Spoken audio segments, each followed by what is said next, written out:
흑암의 배경에서 빠져나오지 못하는 나는 계속 흑암 속에서 살아가고 있어요. 이게 흑암이 뭔지 아십니까? 사단의 손에서 잡혀 산다 이 말이죠. 그래서 사단이 주는 약 먹어야 되고, 사단이 주는 만남을 따라가야 되고, 사단이 주는 것을 덥석덥석 잡아야 됩니다. 이제 아셨어요? 거듭되는 죄를 마시게 될 때 경악을 금치 못하는 인생 속에서 살아가게 되어지나, 영적 실제 속에 진단되어지는 사실 앞에서는 아버지의 심정으로 눈멀고 귀가 닫혀진 죄 속에 파묻힌 그를 위하여 중보 회개할 방법밖에는 길이 없어요. 고집과 아집 속에서 절대로 안 바꿔지고 안 고쳐지고 그 모습 그대로 딸려 살아가기를 원하고 있기 때문입니다. 그게 마귀에게 잡힌 자의 속성이에요. 이토록 사람은 보여지는 것이 사람이 아니에요. 그러니까 우리가 저 사람 말과 행동이 다르다고 펄쩍펄쩍 뛸 거 없습니다. 펄쩍펄쩍 뛰는 동시에 우리는 또 죄를 져요. 판단하고 정죄밖에 할 수 없어 또 죄를 짓게 되는데, 이것이 지금요 사단이 깔아놓은 노름판 위에서 놀아주고 있는 놀이개 역할만을 하고 있는 겁니다. 사람에게는 둔갑이라는 영이 있어요. 하루에 수없이 마음과 생각과 행동이 왔다 갔다 합니다. 그래서 자신이 어떤 생각과 마음을 가졌는지를 아버지가 빛으로 비춰주시지 못하는 나는 내가 언제 그랬는가라고 현재 내 마음이 그렇지 않은 것에 확신을 가지고 열을 올리지만 나는 반드시 그랬던 나라는 것을 잊었던 것뿐입니다. 나는 그런 나였다는 것을 알고 하나님 앞에 바짝 무릎을 꿇는 길밖에 없어요. 그러므로 나를 믿는다는 것처럼 어리석음이 없어요. 사람은 그 누구도 믿음의 대상이 될 수 없습니다. 상처의 자리가 골마서 치유되어진 것만큼 그 빛이 비춰질 때 그 빛이 들어올 수 있는 통로가 열려지는 것이기에 하나님이 만드신 피조물 중에서 사람만큼은 사랑이 필요해요. 이 상처를 치유해 주시려고 주님은 내 상처를 먼저 보게 해주십니다. 이것이 바로 끊임없이 나를 살려왔던 나를, 내 자신을 볼 수 있도록 아버지 훈련 도구를 사용하여 주셔서, 때로는 그렇게 믿었던 내 남편, 그렇게 애지중지 키웠던 내 자녀, 내 형제를 통해서 포장되어지고 감춰진 것들을 들춰내주기 시작합니다. 그 누구도 이 땅에 태어난 자, 경중의 차이는 있을지 모르지만 상처를 안고 살아가지 않은 자 없습니다. 그렇게 자신을 바로 볼 수도 없음과 빛 대신 상처 때문에 소리로는 다 듣고 말씀으로는 앵무새같이 설교를 해도 제 자신을 볼 수 없기 때문에 빛 대신 생명이 들어가지를 못하고 어둠만이 쉽게 장악될 수밖에 없게 되는 거예요. 여러분, 기도가 왜 귀하다고 하나님께서 말씀하시는 줄 아십니까? 여러분, 기도는 청구서가 아니에요. 나와의 싸움이에요. 하나님이 나를 비춰주시는 것이 기도입니다. 근데 우리는 뭐죠? 애들이 일방적인 청구서를 내밀듯이 이렇게 해주시고 이렇게 해주세요. 아셨죠? 그때 나한테 이렇게 한다고 말씀하셨죠? 아멘. 그리고 일어납니다. 하나님 우리의 종이 아니에요.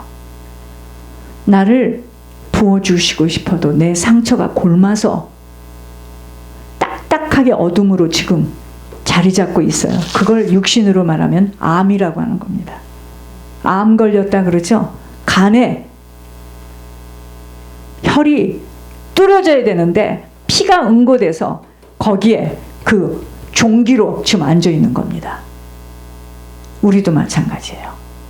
영적으로 우리도 너무나 상처가 많아서 그 상처가 골마서 아버지 없는 상처, 어머니가 키우지 않은 상처, 남들은 한 번만 간다는 결혼을 몇 번 한 상처, 그 상처들이 지금 배우지 못한 상처, 집안이 망해서 학교를 못 간 상처, 막 그런 무시당한 상처, 못생긴 상처, 가난한 상처, 그런 상처들이 지금 다 이 속에 지금 골마가지고 딱딱하게 굳어 있어요. 그게 흑암입니다. 이게 지금 빛으로, 하나님의 말씀이 빛으로 비춰지는데 이 흑암 때문에 말씀을 듣긴 들었죠. 분명히 들었죠. 돌아서면 다 잊어버리고 또 문제와 사건 속에 얽히고 섭섭하고 분하고 억울하고 가난하고 힘들고 배고프고 이 속에서 한 주간 또 사는 거예요. 억울하지 않습니까, 저희들? 제가 이 말씀을 받으면서 참 억울하다.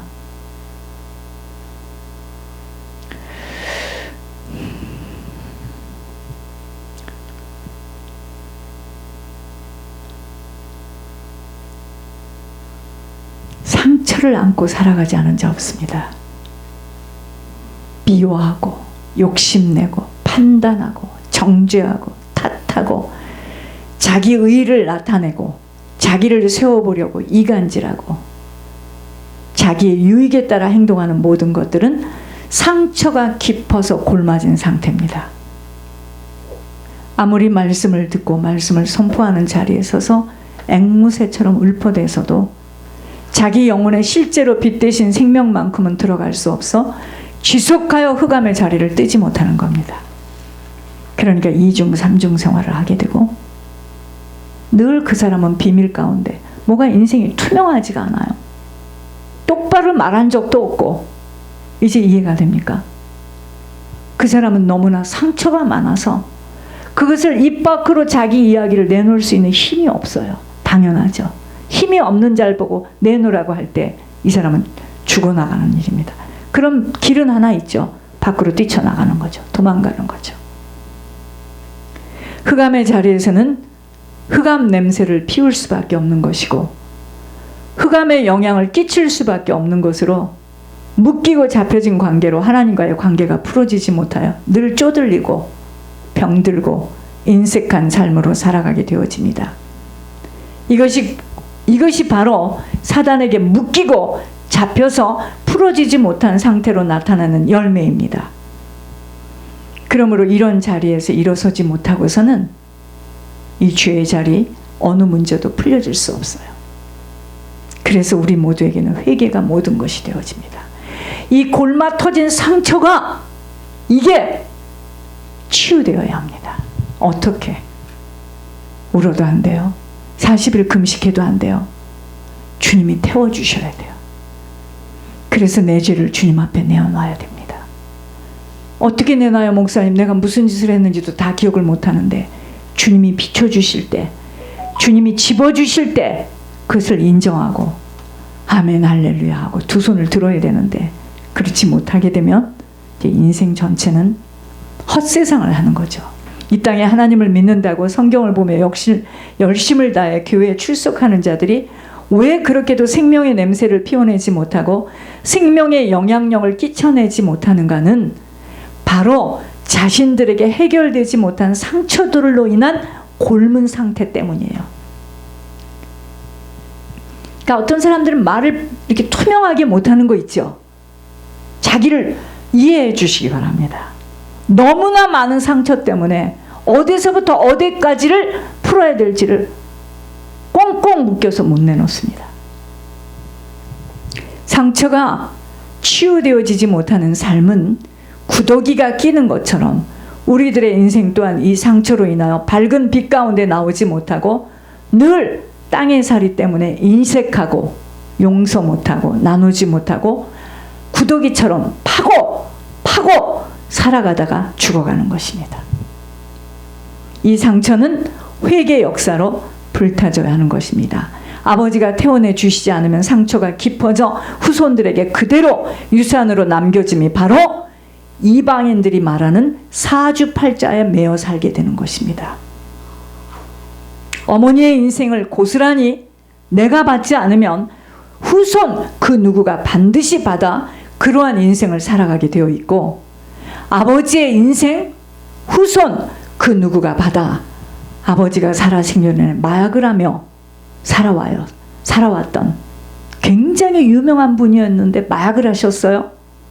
타계하여 세상을 떠난 아버지가 남긴 그 유산으로 딸이 결혼을 하였는데, 남편이 세상이 알아주는 모든 배경을 가졌는데 어떻게 그렇게 찝죠? 숨어서 심하게 마약을 하는 자를 선택하게 되어 그 가정은 늘 파탄의 길을 아슬아슬하게 준비하며 고통과 아픔 속에 살아가게 됩니다. 여러분, 우리가 살아온 인생을 우리 죄를 끊지 못하면 우리 다음 때에서 금방 열매를 맺는다는 것이 아니에요. 다음 때에서 열매를 맺을 수도 있고, 우리 손자에게 그 문제가 갈 수도 있고, 우리 손녀에게 갈 수도 있고, 우리 증손자에게 갈 수도 있고, 우리 딸에게 갈 수도 있고, 우리 아들에게도 갈 수 있어요. 이게 얼마나 무서운 줄 아십니까? 그들의 삶은 보기에는 너무도 근사하고 갖춰진 배경이나 영적 유산으로 선택하기도 어려운 아버지와 같은 남편을 만나게 되어 어머니의 길에, 어머니의 인생길을 따라 살아가게 되어지는 것 절대로 우연이 아니에요. 상처가 골마서 치유되어지지 못한 상태가 후손에게 내려와진 열매입니다. 이렇게 영적인 것은 실제가 되어져 있기에 그 누구도 피해갈 수 없어요. 이 비밀을 모르면 또 소경과 귀머거리가 되어서 세상 방식대로, 이치대로 선택하고 살아가면서 교회는 다니고 성경은 배우나 영적 유산에 대한 무지함으로 성경대로 살아감이 어렵다고만 느껴지는 실제의 돌이킴이 어려워집니다. 우리가 어떻게 성경대로 살아요? 이럽니다. 아니요. 성경대로 살지 않으면 온전한 천국 못 들어가요. 그러나 우리의 가문에 새로운 획을 긋고 새롭게 시작되어지는 가문이 되어지려면 아버지 앞에 설 수 있는 한 사람이 일어나야 합니다. 그것이 바로 회개의 역사가 이루어질 수 있는 사명입니다. 죄는요, 선악과를 따먹는 일로부터 시작된 거예요. 지은 죄를 크게 두 가지로 나눈다면 아담과 하와가 선악과를 따먹은 죄는 하나님의 명령을 지키지 않은 불순종의 죄였습니다. 또 하나는 하나님이 선하시다 하고 악하시다고 하는 그 정해놓은 질서를 파괴시켜버린 거예요. 하나님이 절대로 우리를 지으실 때는 하나님을 경배하고 하나님을 경외하고 하나님의 말씀대로 실천하며 살도록 만들었지, 하나님이 해서는 아니 된다라는 것을 하도록 만든 우리가 아니에요. 하나님이 선악과를 금지해 놓은 것이 오직 선과 악을 아는 것이 무엇이 그렇게 잘못되었는가로 들려지겠지만, 선과 악의 기준은 오직 하나님 한 분이어야 합니다.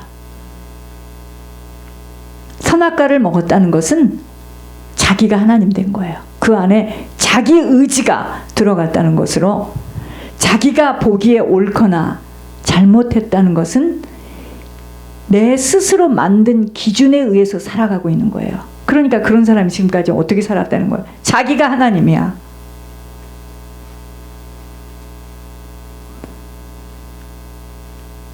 선과 악의 기준은 하나님이에요. 그런데 내가 이거는 아니고 저거는 맞고 내가 그 기준이 되어졌다는 것은 하나님이 나를 만드신 목적에서 이탈된 거죠. 그렇죠? 내가 하나님 되는 거예요. 그러니까 내가 하나님 돼서 내 남편도 그렇게 인도했고, 내가 하나님 돼서 내 자식도 그렇게 키웠고, 내가 하나님 되어서 내 형제들도 내 마음대로. 자, 그 사람은 지금까지 어떻게 살았습니까? 사단의 장중이 붙들려 살았죠. 모든 만물은요, 주님이 필요합니다. 그렇게 만드셨어요. 하나님께서 영광을 돌리기 위해서 만들었어요. 여러분, 너무나 많이 듣던 이야기지만 이 마이크가 하나님의 말씀을 선포하게 되면 성물이 되지만, 이 마이크를 가지고 노래방에 가서 춤을 추고 카바레에 가서 노래를 부른다면 사단이 쓰는 도구가 되는 거예요.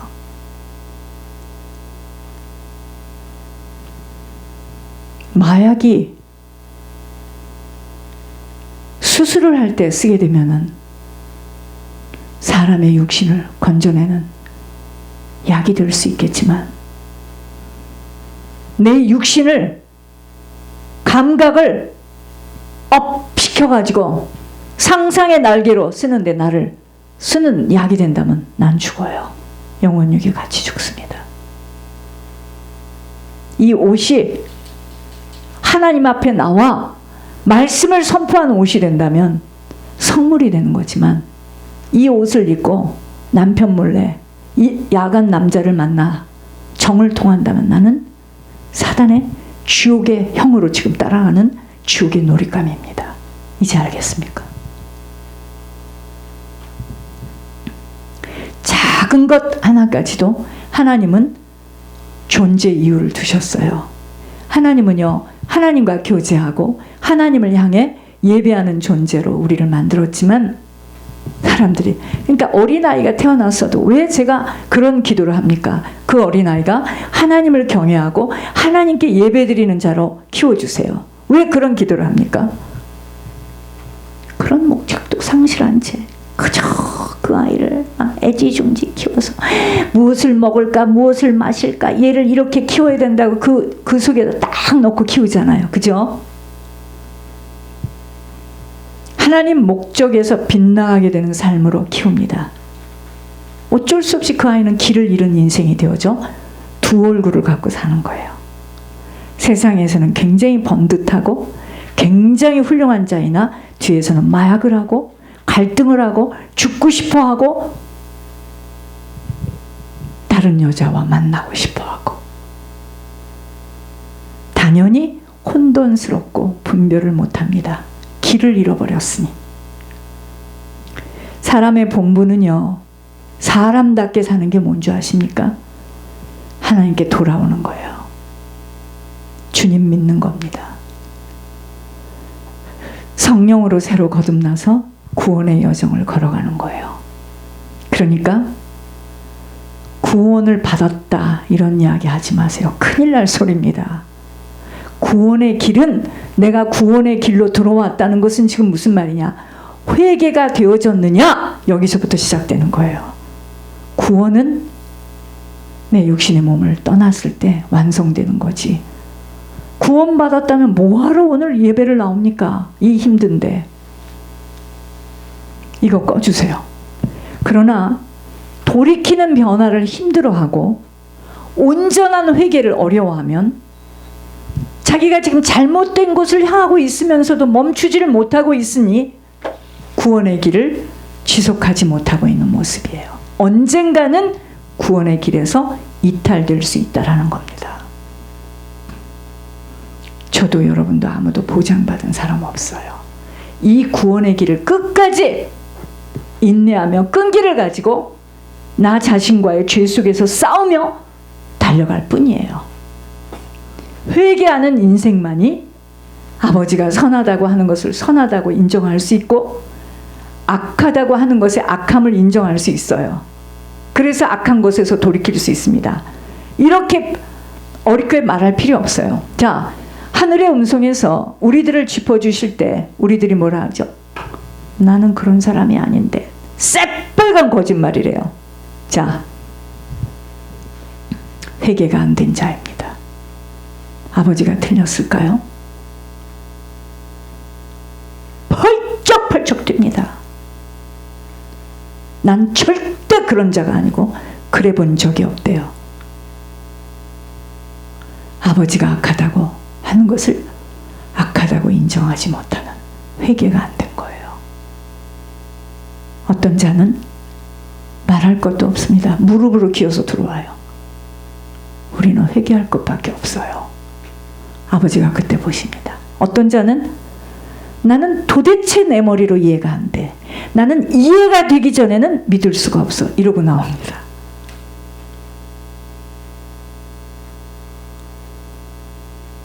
굉장히 교만한 사람들이죠. 우리들이. 우리의 머리로 우리 죄를 다 알아요. 여러분, 우리의 머리로 우리 인생을 다 알아요. 우리의 머리로 내가 어떤 생각을 가지고 어떤 마음을 가지고 어떤 정신을 가지고 선택하고 행동했는가 다 기억합니까? 그게 하나님을 도전하는 거예요. 하나님의 음성을 들은 우리는 책임이 있어요. 여기 와서 하나님의 음성을 들었던 자 장난이 아닙니다. 나는 모르겠어요. 그들 각자가 하나님 앞에 심판받는 날 겪는 일일 뿐입니다. 그러므로 순간순간 우리 생각과 행동이 하나님의 법에 맞춰지게 될 때 이게 진정한 회개가 되는 거예요. 내가 과연 내 삶의 자리에서 하나님의 영광을 위해 살아가고 있는 건지, 아니면 내 뜻대로 먹고 즐기기 위해서 살아가고 있는가를 판단해 봐야 합니다. 왜 죄가 무섭지 않고 안 끊어질까요? 간단합니다. 내 뜻대로 살고 싶어서. 왜 대체의학에서 먹지 말라는 것을 먹고 싶어요? 버러 쿠키가 먹고 싶고 막 먹고 싶어요. 왜 그러죠? 내 뜻대로 살아가고 싶어요. 막 욕구가 입이 원하는데. 똑같습니다. 육신이 원하는 것을 거역할 수가 없어요. 팥죽 끓여주고 남은 걸 가지고 왔는데요. 내 몸 건강을 위해서 지금 걷고 왔는데 그걸 본 순간에 막 동지같이 10시가 넘었는데 다 먹어요. 그게 우리예요. 그게 우리예요. 먹고 싶은데 알게 뭐야. 먹어버리지. 알게 뭐야. 이따가 회개하고 판단하고 정죄하고 욕해버리지. 나 그거 먹으면 뿅 가는데 먹어버리지. 회개하면 되는데 뭐. 문제는요, 죄라는 것은 내가 한 번 받아들여, 두 번 받아들여 풀어야 되는 과정이 있어요. 너무 힘들어요. 내가 죄를 용납하는 순간 그것과의 풀어야 되는, 이걸 생각한다면 죄를 무서워해야 되는데 그 팥죽을 먹으면 안 됩니다.